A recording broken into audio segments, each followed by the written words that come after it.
ወቅቱ ክረምት ነው። በዚያ ላይ እርግዝና ላይ ሆነሽ ጉንፋን ቢያጋጥምሽ በቤትሽ ውስጥ ማድረግ የምትችያቸው ነገሮች ምንድን ናቸው?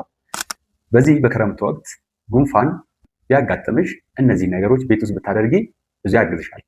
የመጀመሪያው ነገር በቂ የሆነ ፈሳሽ መውሰድ ነው። በተለይ ሞቅ ያለ በተፈጥሯዊ ጣዕም ውስጥ ያለ ሻዮችን መጠቀም የበለጠ ጉንፋኑን ቢያግዝሽ እንዲቀንስ ሊያደርግ ይችላል። ሁለተኛው ነገር ደግሞ አፍንጫ አካባቢ ያለ ንጽህና መጠበቅ ነው። ይህንንም ሞቅ ባለ ውሃ ጫው የተወሰነ ጨምሮ ወደ አፍንጫ ጠብታ በማድረግ ንጽህና መጠበቅ ይመከራል። ሶስተኛው ነገር ደግሞ ስቲም ቴራፒ የምንለው ወይም ደግሞ እንፋሎት ነገር ወደ አፍንጫ አካባቢ ወደ አፍ አካባቢ እንዲሄድ ማድረግ መቻል ነው።